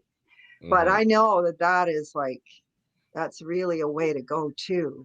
You know, it's breath work, right? And music is breath work too, if you think about Yes. it, right? Like, think Yes. about all the, Music you know, for like me is my trumpeters and meditating, and I was just about to say that. I have a Yeah. trumpet, and when I'm finished playing like a round, like a 15, 20, half an hour round, I feel so relaxed. It's like all of that pent up frustration has come out of me through the trumpet, and I've been able to make something melodious with it. And I can just, when I'm done, I just sit down and just like, so I think we're onto relaxing. something here. Yeah. some of my best music I've written was when I was in a high state of crisis, I would call it. But by the time I was done playing and writing, I was back grounded, mellowed, relaxed, and released. It is meditative. Focusing on Mm-hmm. something is meditative. Yeah. Mm-hmm. It's Amazing. amazing Definitely. how much it just grounds you, because you get focused. Everything That's else right. doesn't matter when you're focused on what something you love. That's right. Absolutely. Absolutely. Oh my Oh, goodness. And you know, I have to throw in lyrics, okay? The okay. power of the spoken word, you know, like, it's like my son used to say things like, he'd write songs like, for example, he wrote a song called Waterfall, and all in the whole song it's just listen to the sound. That's it. The whole song, listen to the sound. And it's music, but it's just the sound, you know. And some of that stuff he got from like meditation work and all of that, you know, kind of he was lucky in a way. He did travel as much as he did with me, and Mm-hmm.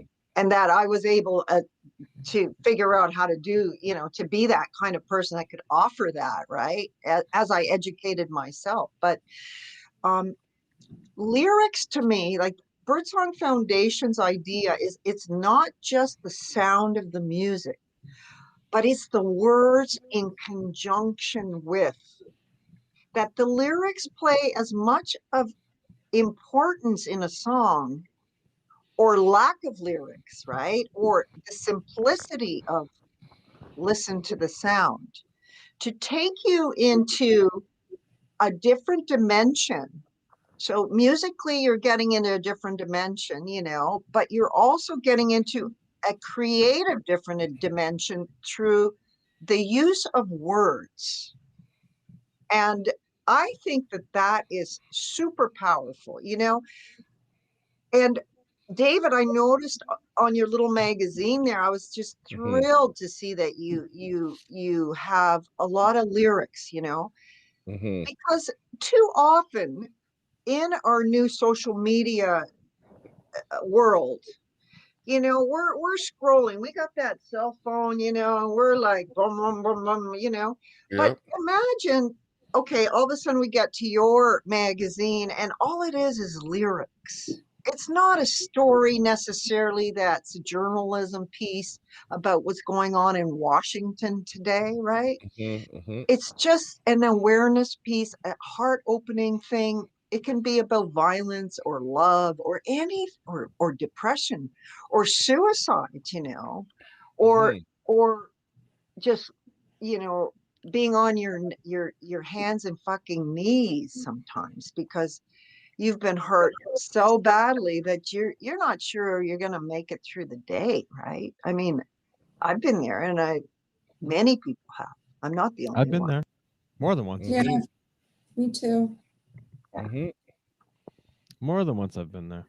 Actually, I'm very glad that David every month tries to take different poetry, lyrics, or everything. He puts a outlet every month for Yep. anybody. Yep.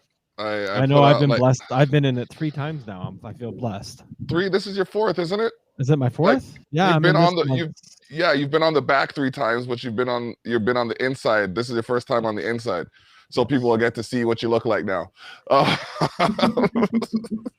yeah, and that's this month I did okay, so last month April I did poetry. We did poetry for the month because it was the month of poetry, and I wanted to highlight, you know what I mean, different artists and their thoughts about, you know what I mean, aspects of life that they've encountered and they've overcome. So, and it's funny that you mentioned that because someone else, a friend of mine, he messaged me about one of the poems that he saw in there, the one written by Kyle Merrithew. It was a very He good one. he said that resonated with him. So like I'm just like by naturally, and this is the thing I like about the whole universal element that is in play here. I'm just doing what comes natural to me, and in hopes of furthering myself and those who I work with. And it is coming together much more effectively and much more fluidly now. So, again, on the 91st episode of Candid Conversations, I have to thank everybody here who's been a part of it. Liquid Fire Radio, I have to mention as well, because we will be syndicated on there. Shout out to Christy Hales doing her thing. That's another place that she can send that album to, and she'll put it in regular Yes. rotation. Oh yes, for when you. you have 100%. when you have that album ready, you have an outlet here that you are more than welcome to come back to, and we can play that for you as Those well. artists want to come on and feel comfortable talking, we'll Yep. gladly have them on Yep. We have anytime. a set of shows, and we can make shows. If it's not on a scheduled day, we could create something around their schedule to highlight them too. So yeah, that's what we're in the business of, you know what I mean? I Getting love people to the that. next You're in the step. business of telling stories too through Yes. music. Through music, you know, and it's like the lyrics tell the story through the music, you know, and you know, we're having like a very interesting and very important conversation that I think is very helpful to people to listen to because they can relate to what we're saying, you know. Mhm. I don't really know anyone that can't relate, you know. And if they can't relate, that's okay too. If they They'll can't relate relate, they're in lying to further down themselves. the road. They'll If they relate can't, down the road for if sure, if right? they can't relate, they're lying to themselves. Exactly. They Yeah. can't. Like, Exactly. And it's not a negative thing. It's just, no. you know, it's, and I hate that cliche, you know, when the student is ready, the teacher appears. Well, how about when the teacher is ready, the student appears? You know, I mean, I Mhm. see the reverse, Mhm. you know, I see the reverse of absolutely everything. I think that, you know, like sound as well has a bounce, right? Like we don't Yep. just project out here, it comes back, you know. It is Yes. the yin and yang of it, except we haven't understood the yang because Nope. we're not, maybe, you know, sometimes I feel like I'm 1,000 years old because I do believe that there's something like how did I become this person who I am, right? Like you know, your body is kind of a roadmap, yeah, but how does your brain get like that? You know, how, you Mhm. know, you come up with concepts that you think like maybe you were born in some other century. And I know all of you can relate to that. You know, like, why do some topics that have got nothing to do with me are so important to me, right? Yep. Like, It's that link how did between that mind and DNA. Yeah. Your DNA So- has to have so- something that records in it that releases That's into your right. brain. It In must. my thoughts. Yeah. There's gotta That be. DNA is just like a tape recorder. It has to have some kind of memory of, you know, those Well, there is, generations yeah. before you. Yeah, or you butt up with someone, you hardly speak their language, and they're like your sister, brother from another life. I mean, you're closer to them than you are to a sister, brother that you may have. Mhm. I mean, just like instant kind of like, it's almost like a star field, you know, and we're all made from star pieces and comets and chunks of that, and it's like a magnetic force. You meet someone and sometimes it's words they say, but they just touch up on your magnetic pull, and it's like, whoop, you know, Yep. you're like this with this person, you're like, what, how did that happen, you know? I honestly, like, up until recently, I don't really know Jay from the Dark Side of the Moon. We just started working together, just like the way you described. It was like, Yeah, he was- literally.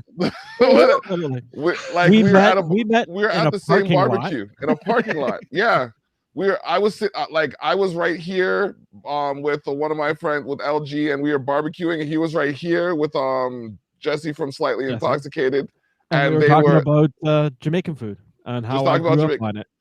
and then we just kind of went like this, and then crossed over, and then started working. It was Yeah, you can't let them go, but you have to, right? yeah. You have Yeah. to let them breathe, but you don't want to, right? Mm-hmm. You know, and then you get into your own dysfunctional behavior, right? But the reality is that, you know, the human form that we've taken, yes, we are not our body, okay, we know all of that, but you know, why we get to talk and why we get to produce music and get new music out there that's never been written or heard before. I mean, this is a privileged little entity, right? That you know, that you're able to like nudge musicians. Birdsong wants to nudge. Like, I've got one Birdsong guy right now, he's trying to bail on me. He's like, he came in and, you know, he's a hip hop guy and this and that, and he's doesn't have any, you know, belief in himself. And it's like, I said, no, we're not bailing. No, you're not bailing. Okay, well, you're bailing. Okay, well, okay, promise to call me in a month, you know, maybe things will change. But you don't let people bail on life, you know, like you or music, or when you know it's their expression, you know it's in them so deeply, and for some reason there's some kind of blockage, right? So you try to help them. You can't do it for them, but you can certainly tell them you love them, and you can hug them, and you can tell them, you know, just keep. And you can bring them into a studio, and you can pay if you have a few bucks, you know. And at this point in my life, you know, I'm not rich, but I can't think of a better way to spend my money than on musicians to get them to really feel that power of their creation. And then, and how it affects other people, right? And it's not just about the creation and the ego and the id and me and look at me. It's more like, oh my God, look how people respond. Yep, that's have a good reason to do it. blast sitting in a room with a bunch of artists, and I'm not even gonna say musicians, just artists in general, and sitting down and actually making something from nothing. Like, there's a few artists that David's had through his studio when I'm there, and all of a sudden we start talking and we start bashing out ideas back and forth, where, like, I'm not a hip hop guy, but I enjoy the music, but we'll sit there and we'll make some hip hop, or we'll sit there and make some, you know, rock or metal or folk or whatever. Yeah. And it just happens, and there's no real push or pull. It just, here's the tools, let's see what we can do. It's the way artists are. It's weird. We're a strange breed in general. They don't understand us. That's why they want to eliminate us. Yeah. And even artist to artist don't understand each other. Because there's no. so many variables in every artist that everyone's so unique in such a way that it's amazing that a lot of artists can sit in the same room for any length of time, honestly, and be able to put those differences aside and do what they do. Mm-hmm. And at the end of the day, it's all about self-expression, and it's art, right? It's we reflect our society and our point in history where we're born and we die. Because it's not just about birth, it's about death too, Yeah. And it's like a little dot, like on the on the universe, you're right, like right there. That you're part of that little piece. And music is something that is a higher entity. It is a higher vibration. It's not, instruments are made from wood and metal and plastic even, but it's all like it all has Even it's all animals. made within that container of the universe, right? Well, yeah, I Um, think like it's and so it vibrates within that. So it's almost like, if you have the gift to create, then it's a sacred role that you've been chosen. I sound bizarre, I'm sure, but no, you don't. I see the world Mm, it's almost like I've been through life and death experience so profound that it's almost like the concept of, when the astronaut flies out and goes, out into outer space for the first time and sees Mother Earth from a distance. They're never the same when they return to the earth. They can't be, because mm, mm. they they see Unless something that is, so they're not stuck in the forest for the trees. They see their life. They all have a spiritual kind of awakening of some sort, right? Have to. Because you can't, it's like you remove yourself from your mundane kind of regular life, and you see the bigger picture of why you're here, and in the very, very short period of time that you are here. And so music is like, wow, if you can create something of your generation, your, ability, and just get it out. And I think I'm all talked out, David. Oh man. Honestly, I loved hearing all of it because I do most of the talking a lot of the time. So to have someone else like say so much along the lines of what I would say is or awesome, what we have because been saying. and what we have been saying, what we've been doing, and it's like that's what I love about these conversations, because there's times where I think I'm the only person, and then I'll talk to someone else, and it's like, wait a minute, they're doing something, and it's even bigger than what I'm doing. I want to make my thing bigger so it can match theirs, and like let's do all the good we can together. That's it. Absolutely. That's it. The togetherness. That's it. Yep, yep, It takes a yep. village. It We can't does. exist alone. Exactly. We're not No, alone. It's no. like No. ET, right? We're not alone. Yep, No, We're not. no, we're definitely. not. And the only Here way we we get are. through it is with everybody else trying to lift Well, each other up. I'm just, it's just been a pleasure to meet you folks. I mean, amazing. And check out birdsongfoundation.com. And, once we produce this album, so we have our 10 performers, then we hope to do a fundraiser, but we haven't even done that yet. And I don't like asking people for money. Mm, I'm not like a GoFundMe type person. I'm too mm, embarrassed to do that. So I'm not doing that. What we're going to do is sell albums, and then we're going to do live performance. I want to take a birdsong, I want to create a birdsong tour, and take 5 of these performers out of their comfort zone, and start small, do an Ontario tour, and have a lot to say through music, so it's not just an MC talking, it'll be a hip hop guy talking through the hip hop type of format into different incredible music genres and important stuff, and I think people will really relate to that, because the music is it's not fragile at all. It's really powerful. Like Well, we were listening It'll to a blow bit of your it last time mind how that good it we is. had you It's on. just, whoa, are you kidding me? You know, I can't We were believe lis- my own like luck in a way that I get to. Mm-hmm. That's I was awesome. hearing some of the music last time you were on, and there was some great music. Like it was awesome. Some of the stuff that you were playing behind the scenes, and then even the song that you played live. Oh, it is was that great. right? You heard that? Yeah. Oh, that's so I, sweet. I was the engineer that was in behind the scenes in that Oh, was wow. talking with you. Remember, we had the nice conversation Oh, about my yeah. daughter, and Mm-hmm. yeah. Well, I should Uh, send you a couple of the finished songs. Just Send them to it'll blow your David mind. because David has a music show that happens on Saturday mornings where we Yeah. showcase artists and bands Right. and whatnot, and then Yeah. it also gets simulcast onto a internet radio worldwide Right.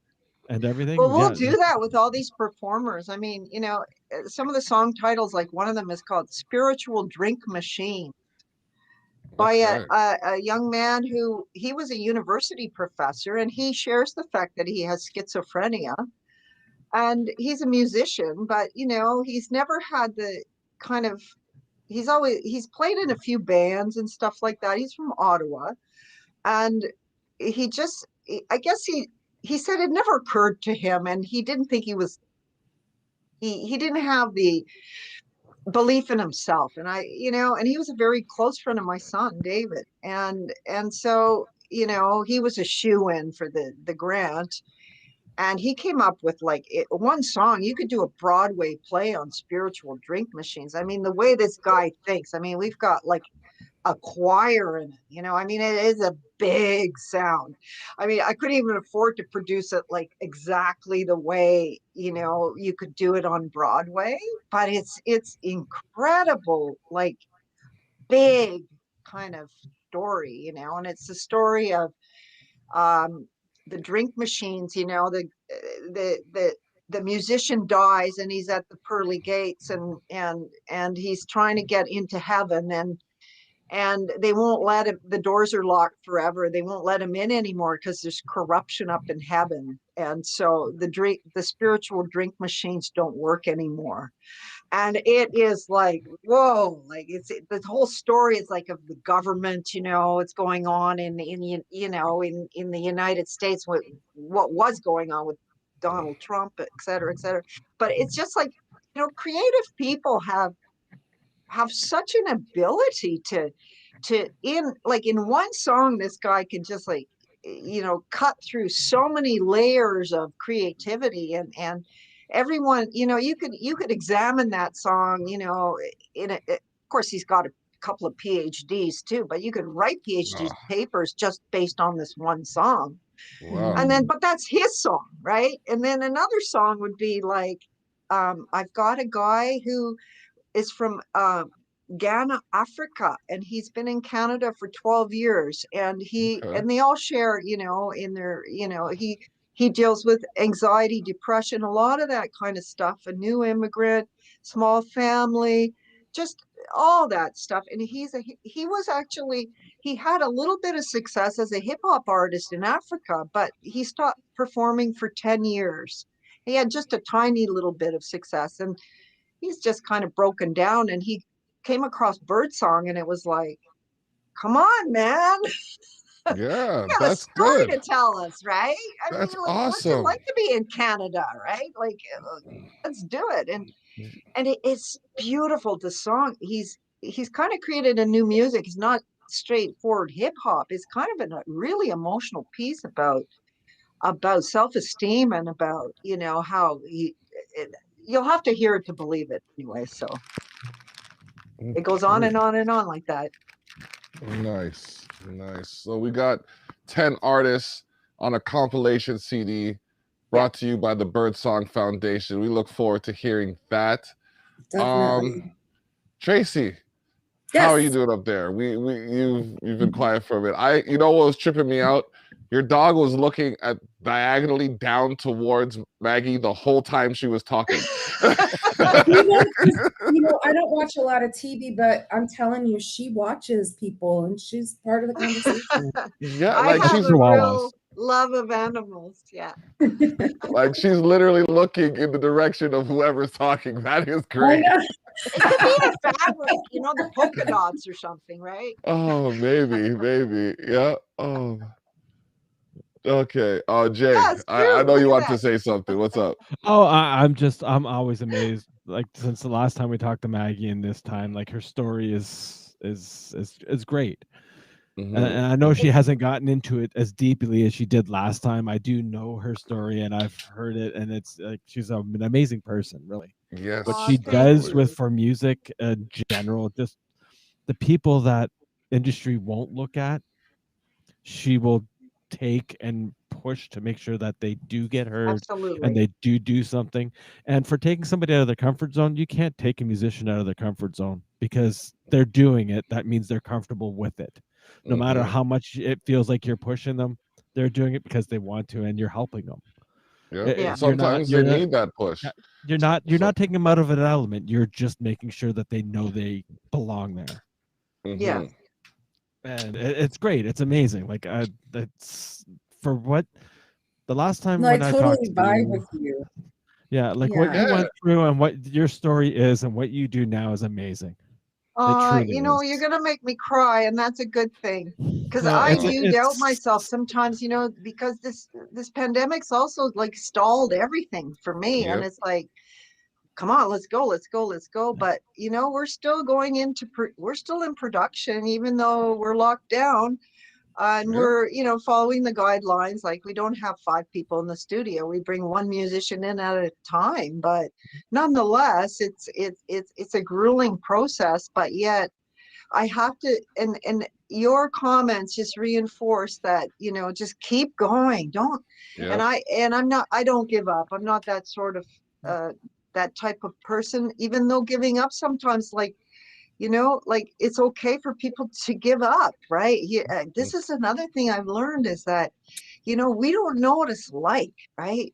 Like some people need to like take a Sometimes break it's good to sometimes. fail. Sometimes it's good to fail Yeah, because then you but don't learn leave how us. to no, Don't leave no, us, like don't No. leave us. Don't leave this life Yeah. no. before You can always don't climb end back your up. life, and it's you can't stop people from doing that, but you can keep challenging them that To keep live their best reinforcing the life. fact that, it can get better than it is right now. It can get better. Don't leave us. We need you. Yeah. We need to go through this together. We'll be gone before you know it. Just hang Yep. in. Hang in every day, one day at a time, one Well, moment at a One time. day at a. we're on Yeah. the wheel of fortune. We're not always Yeah. up and we're not always down, It's always moving. Yeah. It's always moving, And I fluctuating. really vibed with you, Maggie. Like I loved Oh, yeah. Oh, you're such a She's got sweetheart. such she is a positive very energy. yeah. She's She's a very a definitely like beautiful good soul is people. the word that comes to my mind. And like I said, this You're is the speaking second. about past lives and stuff. And I'm like, oh yeah. This Yep. is my Wait till second this album conversation comes with out. her. Oh my It's been God. great. We're going to be so proud of these I'm people. excited. Yep. Oh, I'm I'm really excited about that. excited. Like, and I'm learning how to do it too. It's a different industry than, when you used to launch things through record labels and buy paid Yeah. programming and this and that. It's a whole other world. It's Yeah. podcasting. It's awareness. It's you just have to get in the trenches and do it, They've made and it. They've made it so the individual artist can actually do all of the things that the record label used to do for them. And if you tap into it, like things like DistroKid and Spotify, they help. Well, not so much. Well, Spotify plays the music, but the rate of return isn't the greatest. But like Bandcamp, things like that, there's a lot of outlets out there that are available to distribute the And it's music. actually very easy yes, for a musician to start up and do their own thing. If 1/3 of my bedroom is a studio, like as you see behind my heads, there's guitars all mm-hmm. around me on my Yeah. walls. Behind the camera I'm looking at, I have a wall of amps that are sitting here and all Yeah, sorts of stuff. So Yeah, yeah. my studio's And there's downstairs. yeah. well, the exciting thing too is it's like it's kind of like birdsong as well, along with other kindred spirits. It's kind of like doing it against the labels. It's like because the musician should own 100% copyright of their own work, and it's like as I'm learning how to do it through different co-ops that are already doing, personal releasing of their music, then we can share that well. We will like expose it, share it. Why shouldn't? It's a new world. You don't need to necessarily spend money on a publicist, for example. Um, there's different ways, or if you can afford it, do it.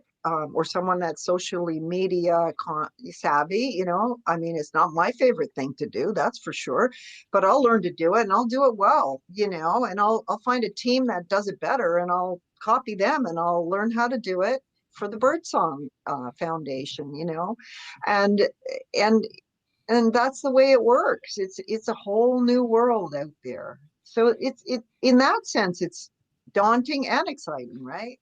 Yeah. The the challenges life offers and the rewards that it Yeah. presents. Yeah. Oh I man, would this has been great. gladly to play the music anytime. Yeah. Like, So when you have it and you want to forward it to me, there's the email address right there. It's on the bottom. And yeah, I open the door to anybody who's making music. If you'd like to forward me a sample with some info about the artist, you can send it to exposethenorth@gmail.com. Yeah, for consideration we've for come the Terrell across quite a effect. few bands that we fell in love with and that are just doing it on their own and whatnot. It's great. Yeah. It's so much better nowadays than it was 30 years ago to try and For do sure. It's not a cartel anymore. Yeah. The literary world was like that too. As much as I love Margaret Atwood, she's not the only good writer in the world, right? Mm-mm. Seriously. And yeah, brilliant, brilliant, brilliant. But you know what? Like, let's give other people a chance too. You can't just stitch it up and, it's kind of not fair, right? Yeah. Yeah. If you're a Actually, good we have a person guest. and you're brilliant, and it's easy for you to be like your stars lined up, and you had a lot of luck and blah blah blah blah blah, then you would think that it's your turn to pull other people up, like push people up, help them up a little bit, right? Like Yes, That's yes. Saturday we right. have a society really needs that. Saturday we Yeah, have a really good instead of poet coming on. Oh going yes, to those memoirs of a cocktail mustache. parties in the 80s, and you talk to someone who's, you're trying to talk to them, they're already looking around to find somebody more important to talk to. It had nothing to do with you. It's just you weren't as big of a fish as they were wanted to fry that night. Mm-hmm. Yeah. So that kind of social climbing, Birdsong doesn't do any of that. We're not into that. We'll do it really well if we have to, but everyone is on the same level playing field, right? And sometimes you meet really major stars, big stars that are not egocentric and not egotistical, that really do help people climb up, Mm-hmm.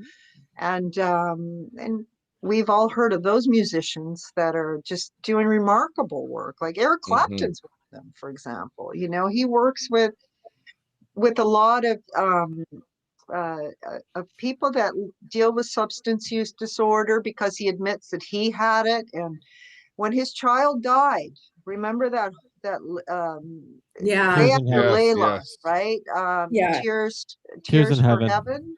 Yeah. That song came out for his child, right? And we don't need to go into the details of how that happened, but that changed his life, and that he went right into cleaning up his act, and all of a sudden he donates an awful lot to a recovery center that he works with, that he Beauty helps can come people from for tragedy. free. Yeah, so he's like a Birdsong supporter, right? And once we get established in Canada, then it's a concept that needs to go everywhere. I mean, we're in a very rich society, even though there's a lot of people here that are below the poverty line, right? Hmm. I mean, it is what it is. You can't fix all the problems of the world, but you can keep talking the kind of sharing concepts and the loving concepts and the compassion concepts, and they do impact people, you know, and they do affect people. And I guess I didn't finish talking, David. Like I said, you can. Is this a wrap? Like I said, beauty can come from disaster. Absolutely. Yeah. Something beautiful. And a can lot of come- times it does. Yep. That's what keeps building us up. Absolutely. What's the Yep. name of your dog? So this is Fancy Hopper Rose. Puppies. And if I put her down, she will bark her head off. So I'm just kind of Yeah, Cool. no, she adds a lot to the podcast for sure. She's Chihuahuas. They're special, extremely. They're the cat of the dog world. I say she's a cat all the time, which works for me because, you know, we've talked, but I love cats. So Yep. Chihuahuas want attention when they want it. exactly. Yep. Exactly. Yeah. They truly do. So David, do you have any more questions for Birdsong Foundation or anything else? Or I just wanted to coordinate another time, if not, probably next month. sure, Not this month's issue, but another time to like, absolutely. you know, talk to you a bit more, and then you know, stay I'd up to love date to. with what you're doing. Okay, that sounds great. Because we're just finishing up with one of our artists here, a hip hop artist here in Toronto. But then I'm going to Ottawa, and we're dealing with a guy over there. His name is Matthew Johnson, and again, he likes to talk about his issues, but he's also deals with schizophrenia. Okay, so. Okay. And listen to this, he's got a PhD as well. Wow. We're smart. Hello. Yeah, These are yeah, really smart people definitely. and so gifted, except that his music, it's kind of like, you know, when you listen to music and you're trying to like, oh, which genre is it? Is it this? And then you're like, no, it's new music. But then it's like, well, what is this music, right? So I listen to his music, and he uses his guitar as a therapy weapon. Oh, Wow. I that's know, clever. and he has, and like people like tune out because it's like it's heavy metal beyond heavy metal, right? So what we've done in Ottawa is we've created a group of musicians. There's 5 of them, including some professional musicians who've been playing in bands in Ottawa for years, and they're a panel. So Matthew gets to play his music, and everyone says, hey, you know, they like we're creating like a music community where nobody criticizes or anything, but says, you know, let's try it like this in this key, or let me jam with you, and this has been going on for the last couple of months. So Matthew Johnson is going to go into the studio with his unpolished song, right? Okay. And it's gonna be wild. Can't wait to hear metal. it. I can't wait. Yeah. It's one of my favorite genres. Yeah. So, what are those bands called that move their hair around all the time? Headbangers? The long hair, and they're like Headbangers, Headbangers, metal yeah. heads, headbangers. yeah. It's a cross Yeah. between headbanger and heavy metal, and maybe even folk. Try that on for size. Wow. One of my favorite bands is actually a folk Viking metal band. Really? Oh, Yes. What are they? The- What are they called? what's the name? Proto-Cult. Very Okay. interesting. Proto-Cult. Very interesting. Okay, I'll have to check them out. I'm such a music They call fan. themselves like Viking drinking music. It has Okay, like okay, it has okay, like a okay. folkish vibe to it. It's great music. My daughter really loves Okay, it. cool. Mhm. I'm all up for new music.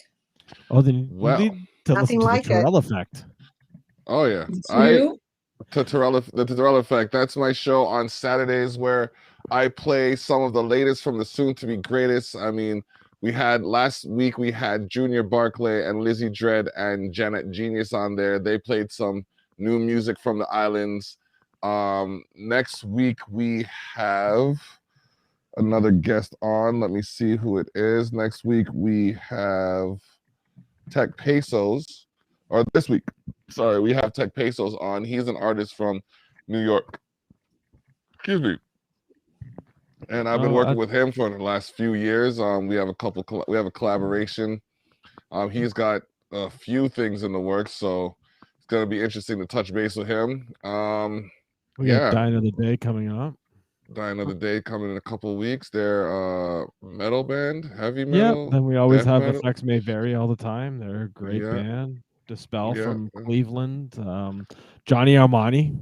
He's an American that's in here. Big Joe out of Brampton, out of the GTA area. Yeah. So we got I'm gonna have oh man, the usual suspects I'm gonna have on in a couple of weeks, as well as Black Orchid the following week. Check out Play My Song live every Tuesday at 7:30. Add at private name _ private number for a chance to see some of the seasoned and up and coming artists playing their music for, the new crowd. So and very hopefully soon some Songbird. I'll definitely check that out. Some Birdsong Foundation music. Sure. It would be an honor. We're going to be joining you guys with this music. I'm telling you, and every one of those songs has such a story. It would be an honor. But doesn't every one of your songs have such a story? Definitely. I actually have music coming out by the end of May, middle of June. Great. I'm working with a couple of artists from Newmarket, a couple of guys from Cleveland. Thank God for the internet. Yeah. It's great on the people that we've been able to get a hold of or talk to and have on the show, like you guys. It's just, let it be about music. Let it be about just, what people feel or, Yes. Transformation. Honest conversation is lost and it needs to come back. The moment to moment to moment, right? That's where we get candid conversations. I'm telling you. That's right. We're 1 hour older. Yep. Well, I always say that being and 1 hour better. Yes, indeed. Oh man. And our heart is open. I love it. I love the energy. Everybody make that phone call. 1 phone call a day to someone you think could use a phone call. Just 1 a day. And make it 2-3 minutes long. That's it. That's it. True. That's all Birdsong Foundation wants to say is make that phone call today. Someone not necessarily you enjoy talking to, but it's someone that wants to hear your voice. Yep. That's awesome. What? Let us close it on that note. This has been great. I want to invite you both out again to have another conversation anytime. I would love to. All right, excellent. This has been Candid Conversations, episode 91. Yes, use your voice. That is a beautiful message that you have there. The Birdsong Foundation, Tracy Cunningham, DUI, and yours truly, The Block, telling y'all, use your voice and be nice to others.